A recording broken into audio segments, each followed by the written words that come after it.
It does. And a lot of that, it's the consistency. Like, am I better than I was the day before? Yeah, because naturally I have more experience. I have more experience today than I did yesterday. Have I been living in this vessel for one day longer? Yeah, I naturally have more experience. So it could be as simple as, did I work out today? Yep. Did I do one extra rep? Mm-hmm. Did I do more weight than I did last week? Yeah, 3 pounds. Not a big jump, just enough. Just enough to keep myself on track. Am I still pushing forward? Am I still applying steady pressure every single day? Yeah, I haven't let myself go. You haven't missed a workout? Nope. You haven't missed a 20-minute walk? Nope. Why? Because I said I wouldn't. It doesn't have to be this. I don't have to climb Mount Everest. I just need to wake up every single day with a reason to swing my feet out of bed and pop up quick. Like, I have to have a reason.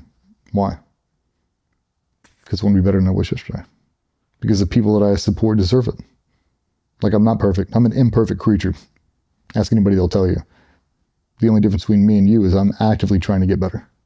A lot of people just want to sit there like, it's good enough. I said the same thing, dude. Until you realize good enough isn't good enough. You can always be better. There's a lot of room on the table, man. Like, I can really be better. I can be better at a lot of things that I never even cared about before. Like, let's hammer down. Let's set the example. It goes back to the be a pro thing. Like, that 1% better. That's how the professionals do it. How you want to get better at anything. Do it 10 minutes every day, 365 days a year. At the end of that year, you'll be better than 80% of the population that does that one thing. Doesn't matter what it is. Like, that's the truth.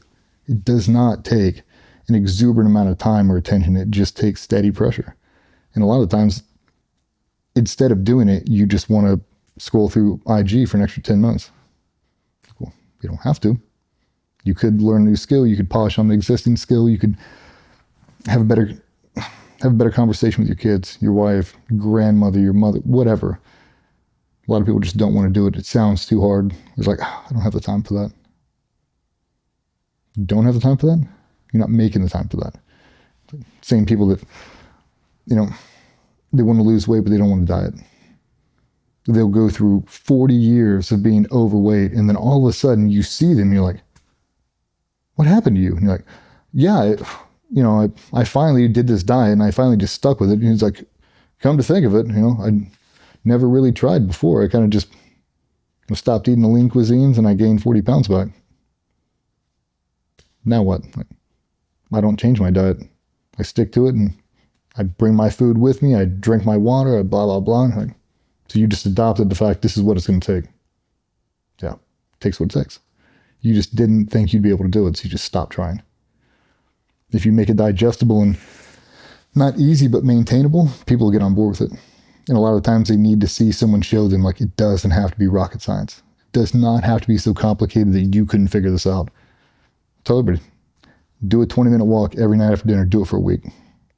Do it for 2 weeks. Then do it for a month. If you're not losing weight, if you're not doing this, your diet is really, really terrible, introduce another walk. I know you feel better off the walk. I know you do. I've never had anybody like, man, I did those 20-minute walks for a week. I really feel like shit. Like, no, you don't. I've never had anybody say that. I've had thousands of people call me, like, changed my life. Me too. That's why I keep saying it. Like, I don't get paid every time somebody does a 20-minute walk. I only do it because I know how much it's helped me. Like, without those 20-minute walks, man, I'm not kidding you. I would be screwed right now. And I just don't want to see people suffer. I've been there. I've been the only guy on my island alone. I've been there. And I hate when it happens to people, because it doesn't have to be. Like, we can get through this thing together, but not if you're not willing to help yourself. If you're going to lay down in the fetal position and cry to me about how hard your life is, it's not going to work. You got to be open, honest, and we have to be willing to put in some work. I'm not going to make it impossible, but got to make it work. Flip into the other end of the spectrum, the being elite. What did it take for you to be the best? For me, it was identifying a role model, someone I thought was the best, and then changing that role model every time I thought I was catching them. So you set forth this mentor, whatever he's going to be. For me, it was my father originally. And then I didn't have a mentor I really wanted to be like until probably my third deployment. And I got a guy named Barrett that came in, and larger than life to me. I worshiped this dude. He was everything I ever wanted to be, and everything that came out of his mouth was like the gospel. Everything he said, everything he did, the clothes he wore, just everything about him was all I ever wanted to be like. And then I move on to a different team, and there's another figurehead equal to that. I'll just chase this dude. Start climbing up the ladder, and there's another guy. It's like chasing that guy, chasing that guy, chasing this guy. And it's really just surrounding yourself with people that you want to be like, that are positive role models, that help you up the ladder. Very few times have I ever seen people at a high level who stand on top of the ladder with their foot and won't let you come up another rung. I've only seen mentors in my life that are always doing this. They're always trying to pull you up, and the really good ones want you to be better than they were. It's like all I've got to do is really show up and just put out. Just try as hard as I can. At the end of the day, if you've exhausted all the resources, and I can look at myself in the mirror and go, it's not for lack of effort. I tried. You are going to mess up. You are going to fail. You're going to make stupid errors. Everybody does. Well, how do you come back from it? Just try not to make the same ones again. And unfortunately, guys do make the same ones. I've definitely made the same mistakes over and over and over. And now I'm sitting back here as the whole picture unfolds going, that's part of my story. I'm not designed to be perfect. I never was. I'm kind of flawed from the very beginning. But that's some of the beautiful parts of my story, is I have learned. And now that I am here, instead of jumping on a pedestal, like, look how great I am, like, look how flawed I am. Look at all the things I accomplished. What I see is huge flaws. All of you guys play me on a video game and tell me how great I am. Like, I don't say that. Nobody else we've worked with ever said that. Nothing was ever good enough. We're always trying to be better. We're always trying to look for the flaws and try to make course corrections. And I think that's the beautiful thing about it, is most of the people that are at a super high level don't realize they're at a high level until it's over. The entire time. And that's the thing I love the most about that particular organization in the teams, is they get you to sacrifice. They get you to drop everything else like it doesn't matter, because you love that organization so much.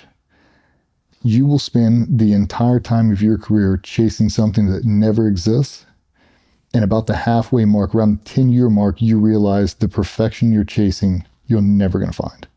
You spend the next 10 years accepting it. I don't care. I'm never going to be perfect. I'm never going to be, there's no number one seed at this team. There's no starting quarterback role in this team. There just isn't. We're all equal here. And all I really want to do is play the game again. I just want to play the game again tomorrow. Play the game again tomorrow. And that's the thing that's beautiful about it, is once you realize you're never going to catch it, the thing you're chasing, you're never going to hold in your hand, and you fucking do it anyway. That's the beautiful thing about it. Sacrifice it all for one more chance to play the game, knowing I can never take it with me. I think that's what they do better than most organizations, is they tell you that. Like, you're never going to be perfect. You're never going to achieve it, and you ain't never going to take it with you. Still do it anyway. That's a power that it's hard to, it's like loyalty. It's hard to define, but easy to recognize. Like, once you see it, you can't unsee it. Like, those dudes would do anything to be a part of that. They're different than a professional athlete. How far are you willing to go? The whole way. I go the whole way right now. That's why I miss it. It's why it's the best time of my life. Another question I ask most guests is, what's been the hardest moment on the journey? For me, the hardest moment was coming out on social media. Never part of the plan. Never wanted to do it. When we first started, I had my face blurred, and I don't know what the end goal was going to be, but it was never supposed to be social media. Like, I was never supposed to sit down in front of cameras and talk. I was never going to do that. And it wasn't until I realized the little bit of showing that I had, even with the blurred face. I had so many people reach out because I talked a little about mental health and some of my struggles and coming back from injury. And I had a bunch of guys reach out, and they're like, I really want to see what the fuck you look like. Like, I really want to see what your eyes are telling me, and I can't see it through that pixelated face. So we went on Sean. That was the number one thing. People expect you to look a certain way, talk a certain way, but they don't expect you to be vulnerable for whatever reason. They don't expect that you're going to say that. They don't expect that out of all the mystique and the glamour and all the bullshit they paint on you, that you're actually just a normal dude. Put my pants on just like you did. I fucked this whole thing up just like you have. I'm still back here just trying to make it better. Am I perfect? No, man. Not even close. Still back here applying steady pressure every single day. Still doing my morning routine. I can always be better. Always. I think that's the difference. I just accept it. I am flawed. I have messed this whole thing up, and I will give it a voice because you won't. All the people you're hanging around with their hands in their pockets aren't saying shit. I'll say it. Because people need to. Because I've been the only guy on the island. I've been the only person suffering through it with no one else to turn to. I don't want anybody else to feel like that. So if putting my story out on the internet connects a couple million people to realize, like, damn, that dude's struggling with mental health? That guy's got anxiety, depression? That dude's thinking about suicide? Man, I'd kill to have that guy's life. Yeah, from the outside, you wouldn't. It's not always, grass ain't always greener, man. We're always going through it, and that was definitely the hardest part. I did not want to put my face on the internet. I didn't. I don't like the cameras. I don't like the spotlight. I don't like that. But I've helped so many people at this point. And I'd be foolish to say it doesn't make me feel good now. It does. When people call and they email and I see them in the airport and they stop me, and that's probably the thing that means the most is I've had a ton of people that have come up to me with their families here when their wives there, and they'll come up to me like, hey man, I watch your podcast. I really appreciate it. And like, yeah, thanks, blah, blah, blah. We'll take a selfie. They'll walk away and their wives will turn around and run back. I'm like, you saved his fucking life. Like, and I know it's the truth. She got tears rolling down her eyes. I start crying. I'm like, I know. And she's like, you have no idea how bad he was. I'm like, yeah, I do. I know how bad it would get. I've heard it all. I've seen it all. I've FaceTimed dudes. I know. And it's one of those things to think that I almost didn't do it, and all the people that I could have helped that I wouldn't have helped. Like, I couldn't imagine it now. Like, I think that's the thing we push out now is give it a voice. At the end of the day, be a pro. And if you be a pro in everything you do, it gives you the accountability, it gives you the ownership, and it gives you an opportunity to be the person that people are trying to emulate, people are trying to be like. And that's really what we're trying to push. Like, are we trying to mass produce you? Are we trying to put you in a position where people want to emulate your actions and be a better version of you? My God, I hope so, man. I hope that's what I'm doing. That's most certainly what I'm trying.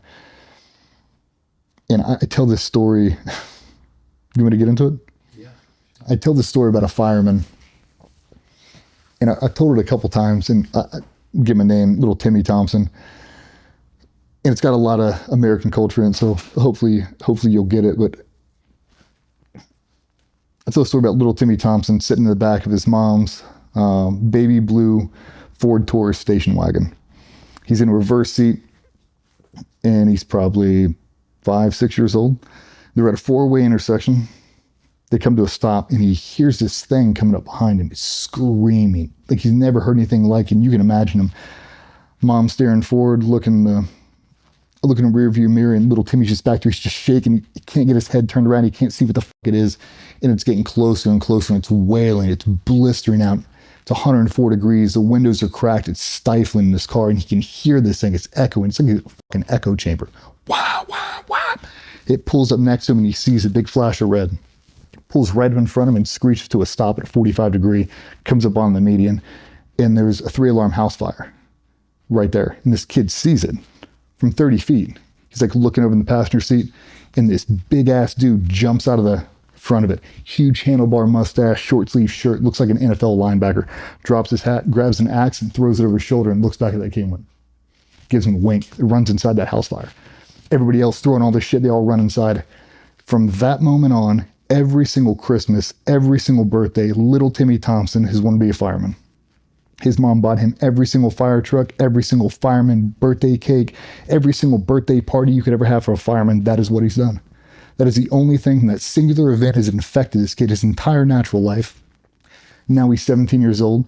The job fair comes to high school, police, military, got the Marines with the pull-up bar, and they've got a fireman station. He is the first one in the fireman station. I want to be a fireman. I want to be a fireman so bad. Boom, boom, boom, boom, boom. I mean, you can see it radiating out of this kid. Tells a story about the guy with the handlebar mustache and the axe. He's like, this is all I've ever wanted to do. Like, this is my calling. This is what I want. Kid graduates 18 years old. Where is he? Fire Academy. Going to the Fire Academy. Does that entire thing. Graduates Fire Academy. 4 or 5 years on the force. He's waking up, getting ready to go on duty. Pulls back his handlebar mustache. Adjusts his shirt.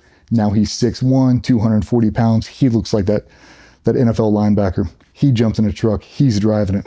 He pulls up the 3-alarm fire, jumps out, sees a kid in a Ford Taurus, gives him a little wink, gives him a little nod. He's infected that same kid with the same thing that happened to him. And the moral of the story is whatever you're doing, do it at an ultra high level. You have no idea how far that one little wink, that one little nod, that one little head tilt will infect the next generation to come up and backfill you. I don't care if you're a banker, a baker, an orthodontist, whatever you're going to be. If you do it at a super high level, the professionalism cannot be ignored. It's infectious. When you walk into a room, the way you stand, the way you speak, the way you present, it encapsulates the entire room. It's like everybody is better now that you're there because you're a pro at everything you do. And that's what you want. I want you doing whatever you're doing at an ultra high level because I want people backfilling you. I want you to inspire a generation. And we talk about that job fair concept. If there was only one of you, I'm going to put you in the middle of the Superdome on a lazy Susan and spin you around. Nurses. One single nurse walks up and stands on top of that and spins around at 360. What's she look like? What's she sound like? What's she wearing? Describe her in infinite detail. Tell me exactly who is standing up there to represent all nurses on this entire planet. Talk me through it. Talk me through a lawyer. Talk me through a neurosurgeon. Talk me through a bodybuilder. Talk me through a football player. Talk me through a soccer player. Tell me. Tell me about a Navy SEAL. What's he look like? What's he sound like? What's his height? What's his weight? What's his build? How long's his hair? Does he have a beard? No beard? Like tattoos? Talk me through the whole thing. And is everything you're doing right now, are you shaping your vessel to represent your entire group wherever you go? That's what I've been doing my entire life. I've been trying to shape what I thought should stand on top of that thing and spin around as a 360. Like, is it perfect? Nope. But it's what I can control. I can control a couple things in my life, and everything I have done up until that point was to put me on top of that thing, spinning around as a representative of the community I support. And the faster people get on board with that, the better off we'll all be. It's like, I'm trying to be the best version of me because that profession deserves it. We have a slogan that, I've got it tattooed on my hand as well, inspire change. And like the thing about that for me was, there's loads of moments in my life. And from the smallest moment was one time when we bought our studio, across the road, there was this guy who I'd see at 5 a.m. every morning, and he'd go out there with a litter picker and his dog, and he was a homeless guy, and he would clean the park just by, no reason for it. He'd just do it. And I used to watch from the top windows. I see him cleaning the park. And then one day I realized he wasn't there anymore. And he'd been doing it for months, and he just wasn't cleaning the park anymore. And I don't know what happened to him, but he'd religiously done that for months and months and months. And I knew that he wasn't there out of choice. Maybe something bad happened to him, I don't know. But I bought a litter picker stick, and I went out there and started cleaning the park myself. And he inspired me, on such he didn't know I was watching him. He just went out there and he did it every single day. But and then on a bigger scale, like, I've had role models in my life, the way they move into their career, or that they operated at such a passionate level, truly, truly inspired me. And again, they weren't doing it to do that for me. They were just doing their job as passionately as they possibly could. And that's where, for me, inspire change comes from. Like, if you live with passion and purpose, you don't know it, but somebody's watching. And you don't do it because they're watching, but somebody is going to see you at some point. And, maybe it will be a moment where you get to wink at the kid in the car and sling the axe over your shoulder. But usually it's going to be a situation where, out of someone's seeing you from 100, 200 meters away, doing your job with passion. They go, wow, that guy really enjoys what he's doing. He's really passionate about what he does.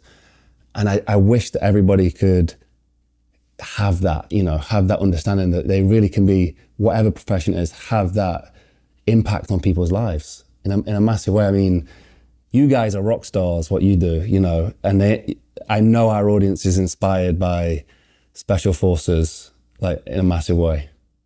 I get inspired by professionals. I mean, like, I've only been starstruck a couple times. It's definitely happened inside the team room.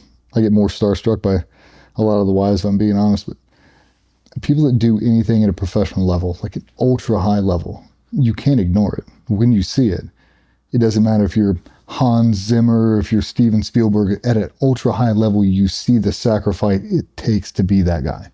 I see all the relationships you've had to discard. I see the time away from your kids. I see the time away from your wives. I see the compartmentalization. I see every ounce of it, because if you didn't do that, no one would know your name.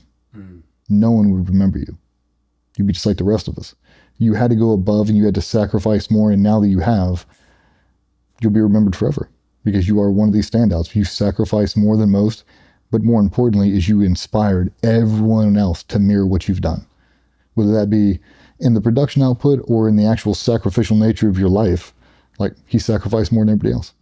Like, how many people play back that thing of Kobe about everybody going out and burning it down? They came into the practice at 5 a.m. He'd already been in there since 3. He still did a practice, whooped all their asses, and stayed late anyway. I'm like, how does he do this? He's obsessed, because he's not going to let himself go. He's going the entire way, and he's setting the stage, hopefully, to inspire you. How many of those guys who were on his team went on to be the greatest thing ever? Most of them. Once you see it at that level, that becomes your new baseline. We talked about backflips on motorcycles. Impossible, impossible, impossible. Now they're doing triples. They'll do a quad. Like, once you see it done, once you've seen that it's achievable, that becomes a new standard. The standard is a standard until someone exceeds it. When the group exceeds it, they become a dynasty. And that's really the truth. Like, that standard will maintain that standard until a singular individual knocks that out. Once he beats it, everybody else kind of looks around like, well, that's possible. What if him and 6 dudes do it? Like, oh, shit. Now they've all adopted the same mindset, the same work ethic, same output. That's why they live on forever, as they should. Like, we're trying to develop dynasties here. How do I get one person to affect change in all of these people? How do I make that infectious where you can't get the taste out of your mouth? You have to do better. You wake up in the morning, you're like, I feel unsatisfied. Why? I didn't do anything yesterday to make me better. It sucks, doesn't it? Yeah. What are you going to do today? Twice what I was going to do yesterday. Hammer down, man. Keep going. When you've got the motivation, keep it rolling. Keep pouring coal into it. Just keep going, keep going. I think once you get them going, it's hard to get them to stop. Just set the baseline, let them go. I bumped into an old school friend, actually, just a couple of days before flying out here.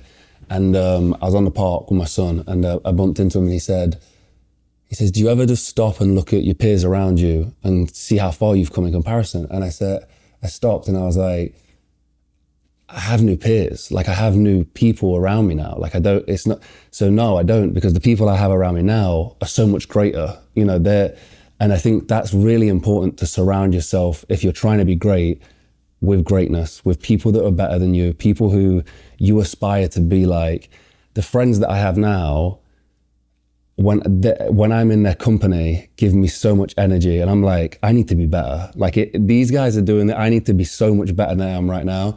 And I mean, the way you've spoken about your whole career, it seems like you've done that throughout. Just put people around you at all times who are just absolutely great at what they did.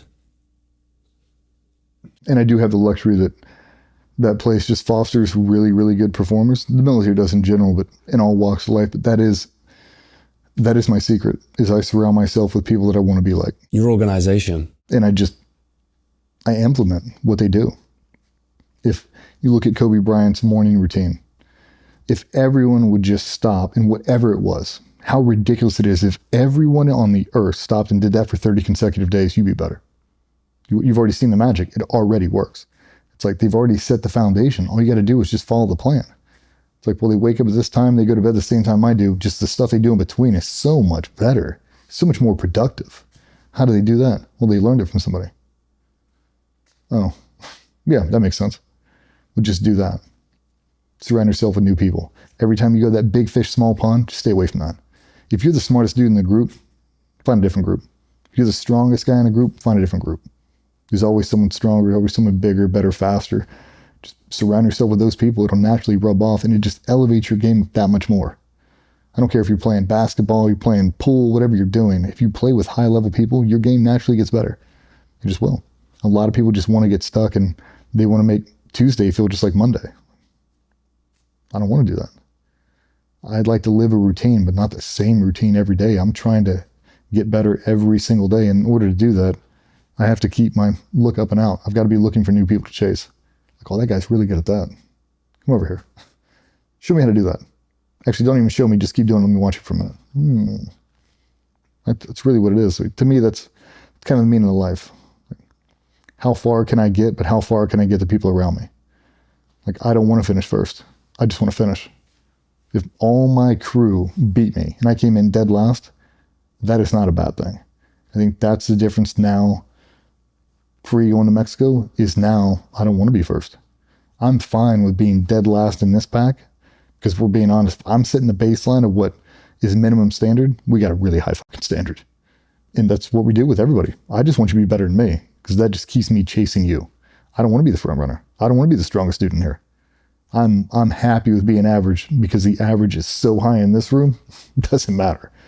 I think that's what people lose. Like, if they don't win, they lose confidence. Like, jump in a pool with Michael Phelps, you ain't gonna win. You'll be better though. Yeah. Sometimes you just gotta change your perspective just a bit. I think the idea of like the backflip, you know, the talk of the triple backflip is you have to surround yourself with it though.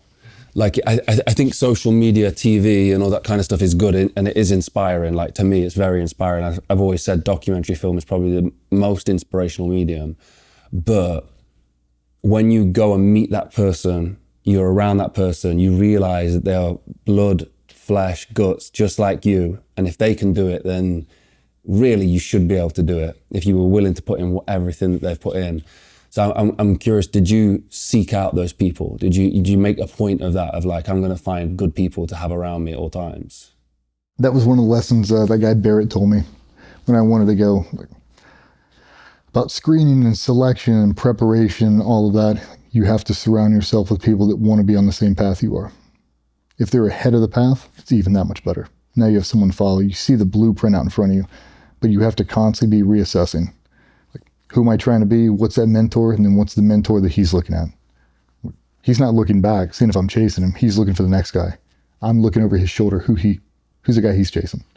How do I get in that position? So that lone wolf mentality is like, can be a negative. To me, it's a negative because at the end of the day, you don't know what you're chasing. If you don't have anyone to chase, you're just the trendsetter. But a lot of times, if we're being honest, it's just flying blind. You don't have anything to reference off of. Like, I'm the strongest dude in my gym. You're the only guy in this gym. You're at a home gym. He's like, still the strongest dude in the gym. Like, well, why don't we go to this gym and we'll see how you compare? Like, Yeah. It's not really the same thing. Like, I'm the fastest dude in my high school. You're the only guy on the track team. Doesn't really add up. Let's get you with some people and let's really push the pace and see how far you can go. And a lot of it, if you've never seen how far the human body or the human potential can actually go, you have no idea. You have no idea what your true capabilities. You only know what you've achieved so far. That's a lot of stuff we do with Vernon. Like, how far can I go? How high can I jump? How heavy can I pull? Like, can I pick that up? Like, I have no idea. I think I can. Well, let's see. Really, really push. But it takes someone to know your limitations and know how far you can actually go. Just steady pressure. Keep pushing, keep pushing, keep pushing. If not, you become stagnant. You become really comfortable and good is good enough. This is good enough, man. This is fun. Like, I'm totally content with being like this forever. Yeah, I mean, really until the risk of being the same outweighs the risk of change. It's like, I don't want to be the same guy forever. I don't. Until I'm really willing to make a chance, I'll be that guy forever. Like, I'm not afraid of the change. I'm afraid of staying this way forever. Okay, what are you going to do? Whatever it takes. I don't think people realize how much risk they're in of remaining the same. That's the thing that it cripples me. Like, to think back of who I was 5 years ago and to think I could still be that person now, that's one of the biggest scares I have. If I would have maintained that trajectory where I'd be at right now, if I wouldn't have surrounded myself with positive people, if I somehow would have managed the storm and where I'd be at, like, nobody I'd want to be.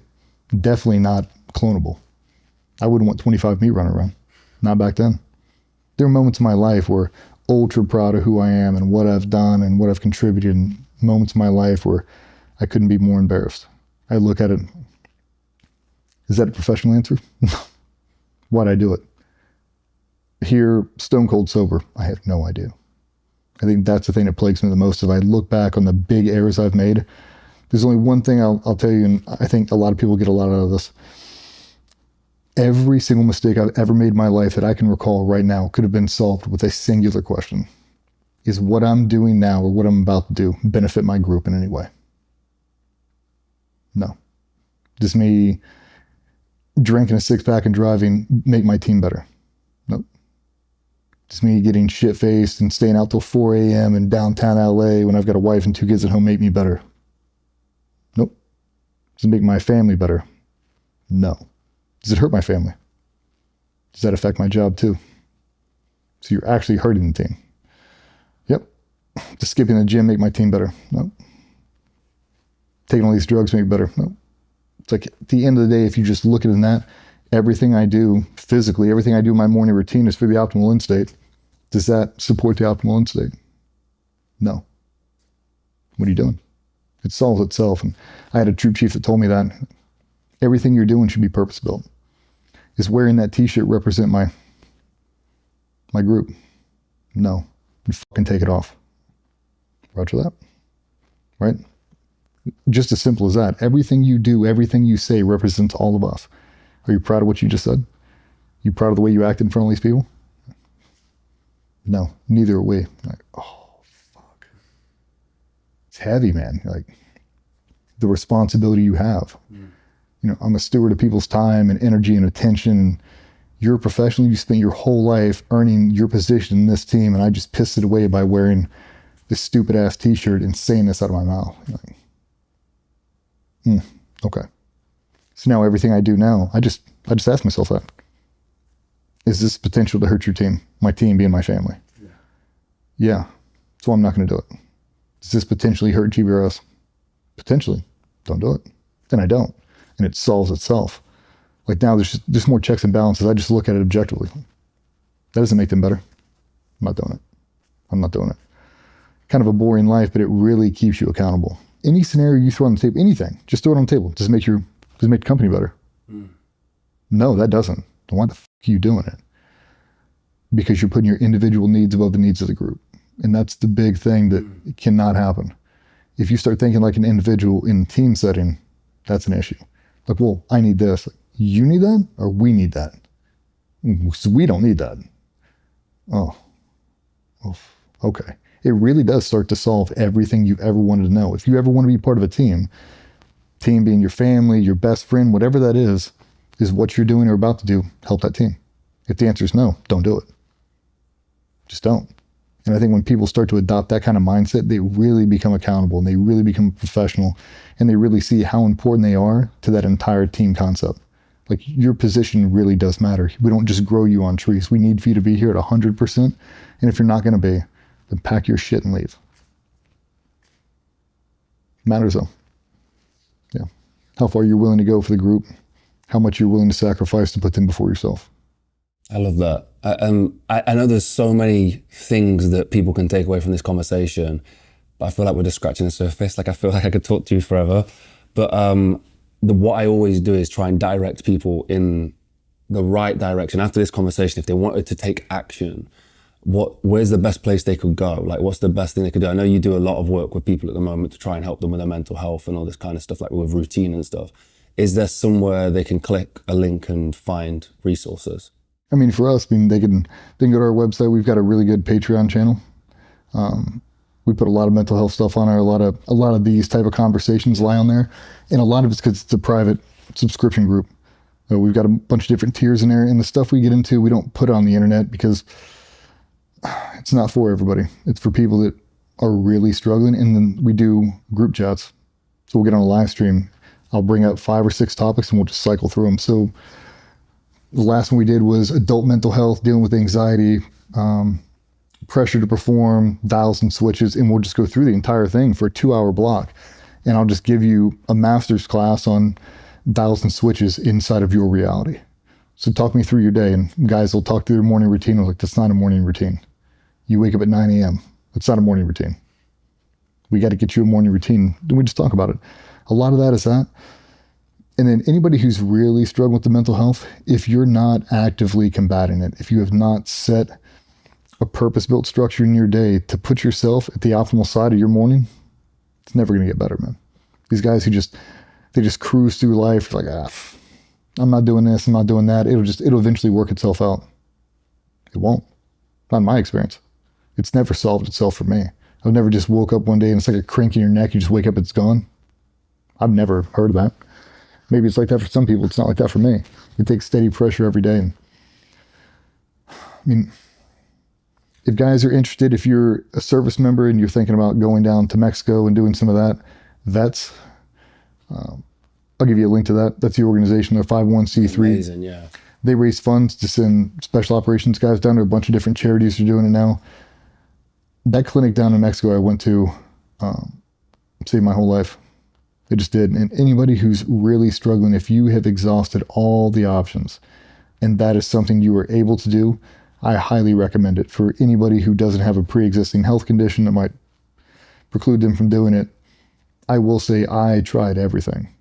I mean, I tried stellate ganglion blocks. I did acupuncture. I did really aggressive therapy, group therapy. I've taken every medication under the sun. I've tried everything.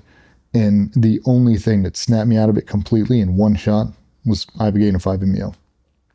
And for those who are wondering, I mean, I went through years of pain management, pain medication, everything there was. I did Copenhagen for 20 years and I quit Copenhagen in 15 minutes. I didn't want to. I think that's the important thing, is I never tried to quit. I woke up from that and I'd never put another dip in my mouth again. The guys quit coffee. Drink coffee for 40 years, they wake up, never drink another cup. Like, I don't need it. It's weird. Your whole body just gets reset. Neural pathways get reconnected. Just overall, it is like a miracle drug. And it won't cure everybody if you're not willing to put in the steps and make course corrections. But I tell guys, man, once you hit the relief, once you get any sign of relief, you have got to hammer down. And if you're not willing to restructure your entire life to stay at that optimal end state, I don't really see a benefit in going. If you're not really willing to scrub out the things that are really plaguing you, like when I went down, I mean, I canceled 150, 200 people out of my life overnight. Anybody who didn't serve me or serve my group, gone in an instant. I'm not going back. I've tried every other option. I've tried saving everybody. That ain't going to work. I've tried saving myself. That's not going to work. Once I got some relief, just keep it. Keeps it relief. And live a routine that supports it. Like, now my day is structured. Now my day is accountable. My relationship with my wife's never been better. We have full transparency. I don't have anything to hide. And it is a weight off my shoulders like you cannot describe. And the people that will live those double lives and live those alter egos, you know exactly what I'm talking about. When you never have to do that again, it's a sigh of relief that indescribable. That I never have to hide my phone again. I can say whatever I want to my wife. That is the greatest gift I've ever given myself, is full transparency. I never had it before. I can say anything to her. And now, because I have the power of the medicine on my side, I can say pretty much anything to anybody. And I don't care. That's the cool thing about the ego death, is I don't care what you think about me. Because at the end of the day, you don't matter. The only people that matter live inside of this house. So outside of that, I don't really care. I just hope people get better. And if I can use myself an example of what not to be like, or show you a realistic folder of what you think it looks like at the very top, and all the struggles and all the failures on the way there, and the crash and fall from grace, I'll use myself as an example. I want people to learn from my mistakes and not put me on a pedestal or think because I did a thing that I'm some superhero, just like you. I've just been fortunate enough to see the other side of it, and I've had the ability to change my entire life in one shot. Like, I'm never going to let that happen again. And I hope they don't either. I hope they learn from my mistakes, and I hope they take a couple little key pieces away. Steady pressure. Like, we'll get through this. And if you're ever in a jam, call me. Email me. Might check every single DM on social media, every single one. Me and my wife both. Just write me. I promise you I'll answer back. I don't see anybody struggling, man. It means too much to me.